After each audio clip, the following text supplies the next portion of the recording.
ನಮಸ್ಕಾರ.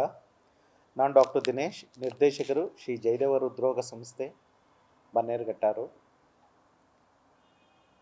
ಸಾಮಾನ್ಯವಾಗಿ ಚಳಿಗಾಲದಲ್ಲಿ ಏನು ನಮ್ಮ ಅಂಕಿ ಅಂಶಗಳ ಪ್ರಕಾರ ಹೃದಯಾಘಾತ ಜಾಸ್ತಿ ಇರುತ್ತೆ. ಇದು ಎಷ್ಟು ಪ್ರಮಾಣ ಇರುತ್ತೆ ಅಂದರೆ 6-9% ಅಥವಾ 10% ತನಕನೂ ಏನು ಮಾಮೂಲಿ ಇತರೆ ಸೀಸನ್ಗಳಲ್ಲಿ ಬೇಸಿಗೆ ಕಾಲ ಮಳೆಗಾಲಕ್ಕಿಂತ ಚಳಿಗಾಲದಲ್ಲಿ ಸ್ವಲ್ಪ ಹೃದಯಾಘಾತ ಆಗೋ ಸಂಭವ ಜಾಸ್ತಿ ಇರುತ್ತೆ ನಮ್ಮ ಅಂಕಿಅಂಶಗಳ ಪ್ರಕಾರ. ಯಾಕೆ ಸರ್ ಇದಾಗುತ್ತೆ? ಯೂಶ್ವಲಾಗಿ ಚಳಿಗಾಲದಲ್ಲಿ ಏನಾಗುತ್ತೆ ಅಂತಂದರೆ ನಮ್ಮ ರಕ್ತನಾಳಗಳು ಚಳಿ ವೆದರ್ಗೆ ಸಂಕುಚಿತಗೊಳ್ತವೆ. ಸಂಕುಚಿತಗೊಂಡಾಗ ಏನಾಗುತ್ತೆ, ನಮ್ಮದು ಬಿ ಪಿ ಆಟೋಮೆಟಿಕ್ಕಾಗಿ ರೈಸ್ ಆಗುತ್ತೆ. ಈ ಬಿ ಪಿ ಎಲ್ಲ ರೈಸ್ ಆದಾಗ ಏನಾಗುತ್ತೆ, ನಮ್ಮ ಹೃದಯ ಪ್ರೆಷರ್ನಲ್ಲಿ ಬಡಿಯೋಕ್ಕೆ ಸ್ಟಾರ್ಟ್ ಆಗುತ್ತೆ. ಈ ಪ್ರೆಷರ್ನಲ್ಲಿ ಬಡಿಯೋಕ್ಕೆ ಸ್ಟಾರ್ಟ್ ಆದಾಗ ಏನಾಗುತ್ತೆ, ಹೃದಯಕ್ಕೆ ಹೆಚ್ಚಿಗೆ ಸ್ಟ್ರೆಸ್ ಆಗುತ್ತೆ, ಹೆಚ್ಚಿಗೆ ಸ್ಟ್ರೈನ್ ಆಗುತ್ತೆ. ಇದ್ರ ಜೊತೆಗೆ ಏನಾಗುತ್ತೆ, ಚಳಿಗಾಲದಲ್ಲಿ ಸಾಂಕ್ರಾಮಿಕ ರೋಗಗಳು ಸ್ಟಾರ್ಟ್ ಆಗುತ್ತೆ. ಅದು ವೈರಲ್ ಫೀವರ್ ಇರ್ಬೋದು, ಬೇರೆ ಥರ ಇನ್ಫ್ಲಮೇಷನ್ ಇರ್ಬೋದು, ಲಂಗ್ ನಿಮೋನಿಯಾ ಇರ್ಬೋದು, ಬೇರೆ ಥರದಲ್ಲಿ ಹೃದಯಾಘಾತಕ್ಕೆ ಸ್ವಲ್ಪ ಮಟ್ಟಿಗೆ ಕಾಂಟ್ರಿಬ್ಯೂಟ್ ಆಗೋ ಅಂಥ ಸಂದರ್ಭಗಳು ಜಾಸ್ತಿ ಆಗುತ್ತೆ. ಅದು ಬ್ರಾಂಕೋ ನಿಮೋನಿಯಾ ಇರ್ಬೋದು, ಬೇರೆ ಥರ ಇರ್ಬೋದು. ನಾವೇನೇ ಬ್ಲಡ್ ಥಿನ್ನರ್ ಎಲ್ಲ ಕೊಟ್ಟಿದ್ರೂ ಕೂಡ ಕೆಲವು ಸಲ ರಕ್ತದ ಒಂದು ತೆಳು ಅದು ಕೂಡ ಸ್ವಲ್ಪ ಮಟ್ಟಿಗೆ ಪರಿಣಾಮ ಬೀಳುತ್ತೆ. ಆಮೇಲೆ ಈ ಚಳಿಗಾಲದಲ್ಲಿ ಸಾಧ್ಯವಾದಷ್ಟು ಏನಾಗುತ್ತೆ, ಜನಗಳು ಅಂದರೆ ಸಾರ್ವಜನಿಕರು ಹೆಚ್ಚಿಗೆ ಹೊರಗಡೆ ಹೋಗೋದಿಲ್ಲ, ಮನೇಲೇ ಕೂರ್ತಿರ್ತಾರೆ. ಅದು ಒಂದು ಕೂಡ ಬದಲಾದ ಒಂದು ಲೈಫ್ ಸ್ಟೈಲ್ ಕೂಡ ಚಳಿಗಾಲದಲ್ಲಿ ಚೇಂಜ್ ಆಗುತ್ತೆ. ಅದು ಒಂದು ಕೂಡ ಕಾರಣ ಆಗುತ್ತೆ. ಎರಡನೇ ಕಾರಣ, ಈ ಚಳಿಗಾಲದಲ್ಲಿ ಬರೋಂಥ ಸಾಂಕ್ರಾಮಿಕ ರೋಗಗಳು, ಅದರಲ್ಲಿ ಹೆಚ್ಚಾಗಿ ಈ ಡಯಾಬಿಟೀಸು, ಬಿ ಪಿ ಇರೋರು, ಬ್ರಾಂಕಿಯಲ್ ಆಸ್ಮಾ ಇರೋರು, ಮತ್ತು ಏಜ್ ಆಗಿರೋರು, ಇವ್ರಿಗೆಲ್ಲ ಈ ಚಳಿಗಾಲದಲ್ಲಿ ಸ್ವಲ್ಪ ತುಂಬಾ ಹುಷಾರಾಗಿರಬೇಕು. ಯಾಕೆಂದರೆ ಇವೆಲ್ಲ ಕಾರಣ, ವಯಸ್ಸಾಗಿರೋದು ಕೂಡ ಒಂದು ಕಾರಣ, ಬಿ ಪಿ ಶುಗರ್ ಇರೋದು ಒಂದು ಕಾರಣ, ಜೊತೆಗೆ ಅವ್ರಿಗೆ ಬೇರೆ ಥರ ವೈರಲ್ ಫೀವರ್ ಅಥವಾ ನಿಮೋನಿಯಾ ಆಗೋದು, ಬ್ರಾಂಕಿಯಲ್ ಆಸ್ಮಾ ಇರೋದು, ಇವೆಲ್ಲ ಕೂಡ ಕಾರಣ ಆಗುತ್ತೆ. ಹೆಚ್ಚಿಗೆ ಯಾರು ಸರ್ ಇಲ್ಲಿ ಹುಷಾರಾಗಿರಬೇಕು ಅಂತ ತಾವು ಕೇಳ್ಬೋದು. ಹೆಚ್ಚಿನ ಸಮಯ ವಯಸ್ಸಾಗಿರುವವರು, ಬಿ ಪಿ ಶುಗರ್ ಇರೋರು, ಇವರೆಲ್ಲ ಸ್ವಲ್ಪ ಹೊರಗಡೆ ಹೋಗ್ಬೇಕಾದ್ರೆ ಬೆಚ್ಚನೆಯ ಒಂದು ಉಡುಪನ್ನು ಹಾಕೊಂಡು ಹೋಗಬೇಕು.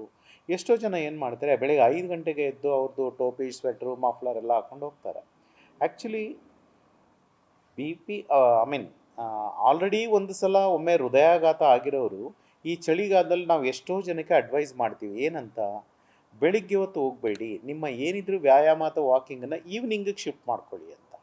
ಬೆಳಿಗ್ಗೆ ಅವ್ರು 5 ಗಂಟೆಗೆ ಹೋಗಿ ಆ ಶೀತ ಗಾಳಿ ಇನ್ನೇಲ್ ಮಾಡಿದಾಗ ಖಂಡಿತ ಶರೀರದಲ್ಲಿ ಸಾಕಷ್ಟು ಬದಲಾವಣೆಗಳಾಗುತ್ತೆ.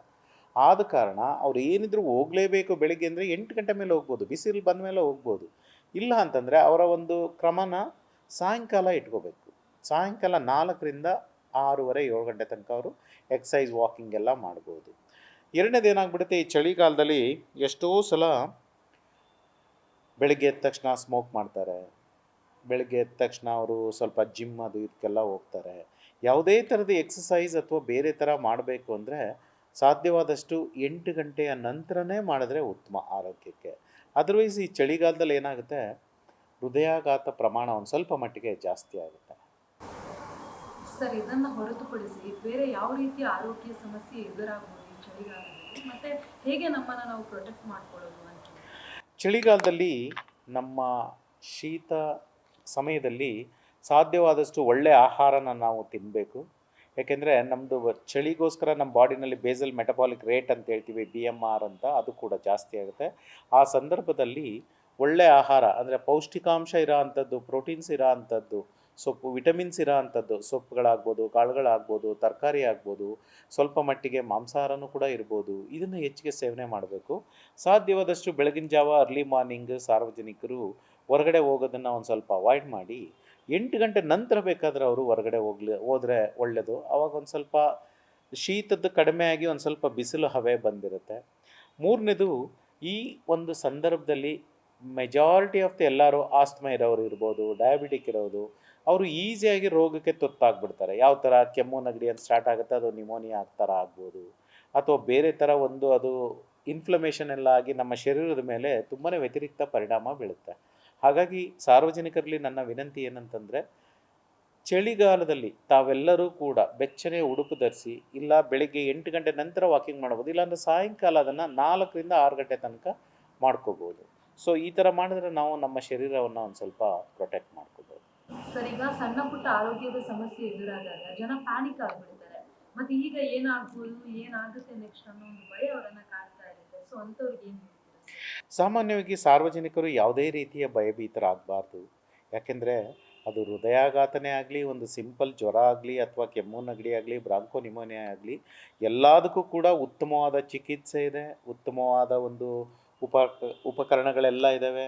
ಸರ್ಕಾರದ ಮಟ್ಟಿಗೆ ಎಲ್ಲ ಥರದ ಹಾಸ್ಪಿಟ್ಲಲ್ಲೂ ಕೂಡ ವೆಲ್ ಎಕ್ವಿಪ್ಡ್ ಆಗಿರೋದ್ರಿಂದ ಸಾರ್ವಜನಿಕರು ಯಾವುದೇ ಕಾರಣಕ್ಕೂ ಭಯಭೀತರಾಗದೆ, ತಮಗೇನು ಜ್ವರ ಬಂದಿದೆ ಅಥವಾ ನೆಗಡಿ ಆಗಿದೆ ಅಥವಾ ಎದೆನೋವು ಬಂತ ತಕ್ಷಣದ ಹತ್ತಿರದ ಒಂದು ಹಾಸ್ಪಿಟ್ಲಿಗೆ ಹೋಗಿ ತೋರಿಸ್ಕೊಂಡೋದು ECG ನೋ ಎಕೋನೋ ರಕ್ತ ಪರೀಕ್ಷೆ ಮಾಡಿಸಿ ಅದಕ್ಕೆ ಟ್ರೀಟ್ಮೆಂಟ್ ತೊಗೊಳ್ಳೋದು ಉತ್ತಮ. ಯಾವುದೇ ಕಾರಣಕ್ಕೂ ತಾವು ಪ್ಯಾನಿಕ್ ಆಗೋದ್ರಲ್ಲಿ ಅರ್ಥ ಇಲ್ಲ. ಸರ್, ತಗೊಳ್ಳೋ ಫುಡ್ಡು ಎಷ್ಟು ಕ್ವಾಲಿಟಿ ಆಗಿರಬೇಕು ಅಂತ, ಯಾಕಂದ್ರೆ ಈಗ ತುಂಬಾ ಕೋಲ್ಡ್ ಇರೋದ್ರಿಂದ ಸೊ ಕೋಲ್ಡ್ ಐಟಮ್ ಅನ್ನ ತಿಂದಾಗ ಏನಾದ್ರೂ ಎಫೆಕ್ಟ್ ಆಗುವಂತ ಸಾಧ್ಯತೆಗಳಿರುತ್ತಾ?